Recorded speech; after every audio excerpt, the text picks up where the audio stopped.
So I was born in Somalia. My family moved to the United States back in 1995. We first moved to New York City, where I went to middle school. Then we moved to Minnesota during my high school years. We moved here for many reasons. One of the main reasons was our relatives lived in Minnesota. I'm the oldest of five in my family. I graduated from the University of Minnesota. I also was the first to graduate from college in my family. As I have been growing up in Minnesota, in particularly within the Somali community, I've come to realize that the community that I came from have been portrayed in so many negative ways. Imagine for a minute coming from a community that has been stigmatized by gang violence, famine, piracy, poverty, and terrorism. Imagine coming from a community that faced all odds, but yet have been resilient. Did you know that Minnesota has the largest Somali population outside of East Africa? You see, Somalis started moving to the United States and to Minnesota in the early 90s. They moved here for many reasons. Unfortunately, the snow is not one of them.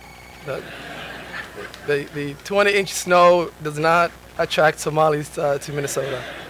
I must tell you that. But they moved here for the main reason that they moved here was to get away from the civil war back home, for better education, to sustain and provide families back home. But most importantly, last but not least, to pursue the American dream. Question: what is the American dream, and how does such dream relate to the Somali community? See, according to the Library of Congress, in a book called The Epic of America, written by James Truslaw Adams, states that the American dream is that dream of a land in which life should be richer, with opportunity for each according to ability or achievement. And because of this dream, Somali community has been flourishing and thriving in so many ways. They say that if you're a Somali, you're either in business or going to be in business. Most Somalis are business-minded individuals. The Somali community is faith and family-oriented. Even though we are productive and thriving community, we have our own issues. What are those issues? And how can we, as a community within the Somali community, and also how can we, as Minnesotans, come over these issues? Health disparities is an issue that we continue to face.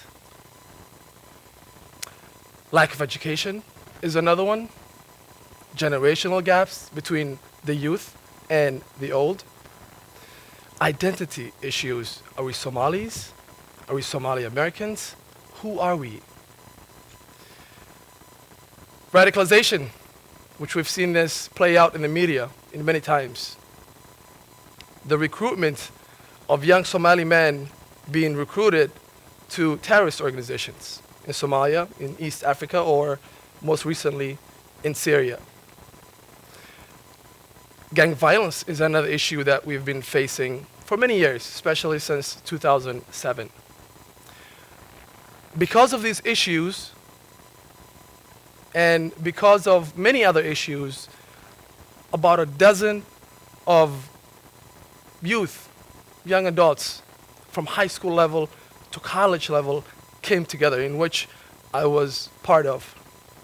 You see, we had few things in common: education, positive influences, the willingness to empower and to encourage other young individuals, and a nation with limitless opportunities for those who are willing to work hard.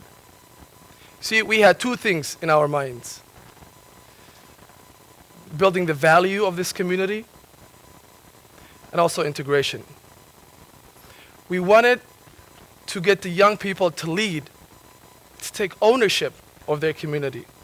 But in order to do this, the youth must refrain from all negative influences. We wanted to create a foundation, a platform that relates to everyone. Didn't matter if you're old or if you're young, didn't matter what tribe or clan you came from. This was the moment when the idea of Kajog was born. See, the word Kajog is a Somali term, and it means to stay away or stay out. And the message behind that is to get the youth, or all the individuals to get away from all, or stay away from all negative influences and put them on the right path, which is what? Education, education, education. We started using the arts as a mean of engagement, because the art is part of our culture. The art is part of the Somali culture. It's an easy tool for us to use. We use the arts to encourage and empower individuals. You see, what started as a grassroots effort, what started as a way to make changes, positive changes in the Somali community, turned into conferences all of a sudden, and events that engages 100, 200, 300 at a time. And then within the group, we asked ourselves, where do we want this idea to go? Where do we want these individuals that we're engaging to go? Where do we see the future of the community? And that turned into programming. And right after that is when that idea became an entity. An entity that remains to be a leader in the Somali community. An entity that is the leader when it comes to the youth aspect and the youth development within the Somali community. An entity that brings fresh new ideas, new innovative ways to serve the community, such as starting the first ever Somali Boy Scouts of America in the United States.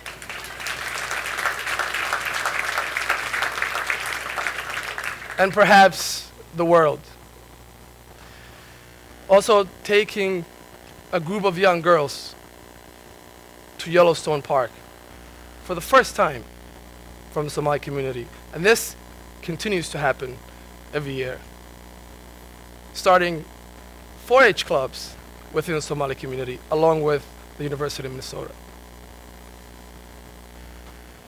You see, we push the limits of kids and all individuals to think hard and critically so that they're ready to tackle any issues before them.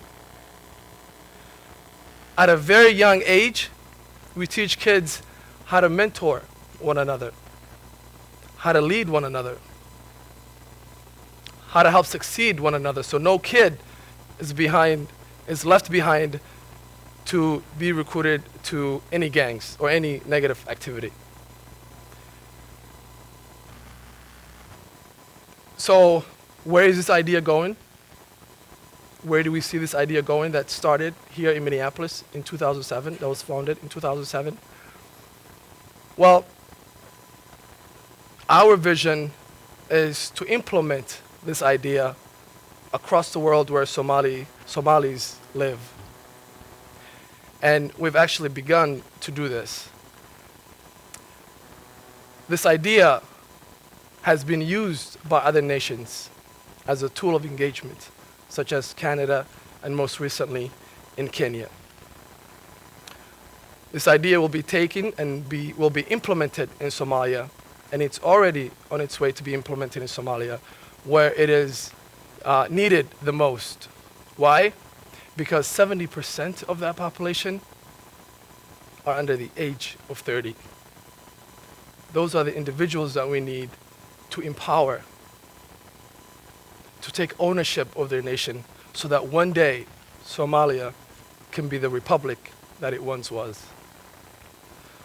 This idea has been endorsed and received many awards from the highest level of our government here in the United States. And in terms of the community here,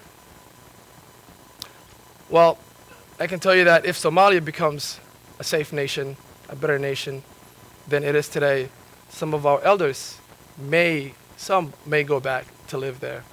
But for the individuals that grew up here all their lives, such as myself, and the Somali Americans that are born here every day before us, this is their home. This is my home.